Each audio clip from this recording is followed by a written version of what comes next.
I don't know what happened, dude. I saw this come on to Netflix. My memory, I blanked out for a few minutes, and then it was on. It was on, and I was watching it again. I couldn't help it.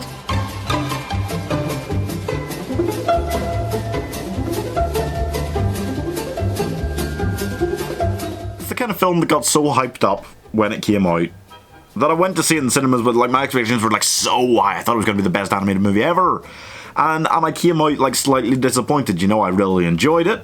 But I was like, oh, was it really like that phenomenal?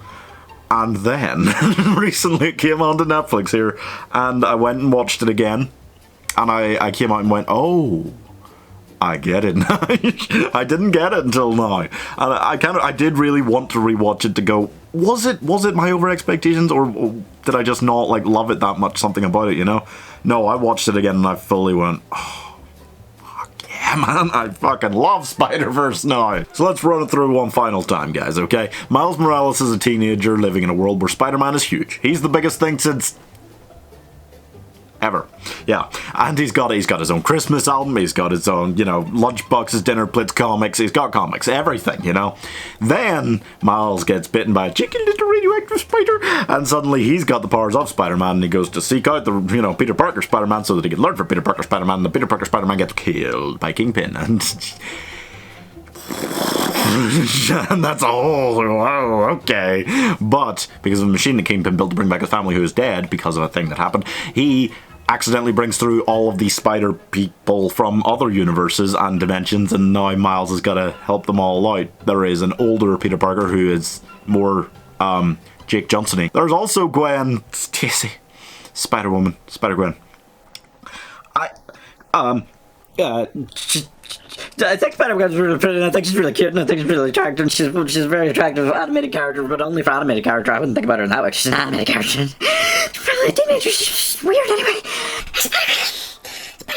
I'm a really big fan of Spider-Gwen, okay? No, legitimately, ever since the comic book storyline for Spider-Verse came out, and they started doing Spider-Gwen comics, I've been a really big fan. She's pretty much my favourite, I'll say female superhero. Maybe superhero. No, probably just female superhero. But I really love Spider-Gwen, so seeing her in a movie, I was like, oh my god. There's also Spider-Man Noir. Didn't think we'd ever see him in a movie. That was a surprise. There's Spider-Ham. Somehow I always thought someone would find a way to put him in a movie. And there's also Penny Parker, who is Spider-Woman girl, but it's just a robot, has the powers. She didn't have any powers. And her dad built a robot. And she's like anime, and that was an interesting one to include. I like that one. And basically, they're all trying to stop Kingpin from reopening the portal and destroying all dimensions and all the stuff and things with a goober that Miles breaks and he's got to go fix it. And they run into a lot of people. And for some reason, Kingpin is controlling, like Scorpion, I think Green Goblin before he died, and Doc Ock in this. And you're just kind of going, where they go, where they go with this initial concept, the art design, so much about it. You know what? Here, we'll get to that in a second. Here is my 1 minute review for Spider-Man Into the Spider-Verse. You gotta say I love you back. Dad, are you serious? I want to hear it. You want to hear me say it? I love you, Dad. You're dropping me off out of school? I love you, Dad. Look at this place. Dad, I love you. Dad, I love you. That's a copy. I never imagined it. When Sony said they were putting together an animated Spider-Man movie, I kind of went, oh, right, okay, I guess. I didn't think anything of it. I didn't expect it to be maybe the best Spider-Man movie ever. For me, it's a toss-up between this and Far From Home. Huge fan of Far From Home. My god, I love it. But this and that are both so incredible in such different ways.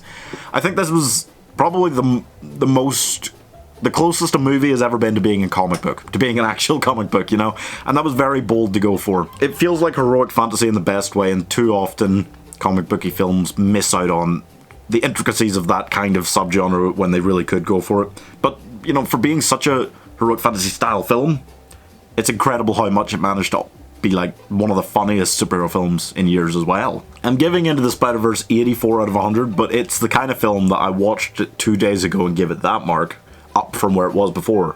And if I watched it again today, even, it would probably go up again. That's how much I just think you begin to love this more and more each time you watch it. That's all for this one, guys. Don't forget to subscribe to Spider-Gwen. I mean me. To subscribe to Spider-Gwen. Subscribe to Spider-Gwen.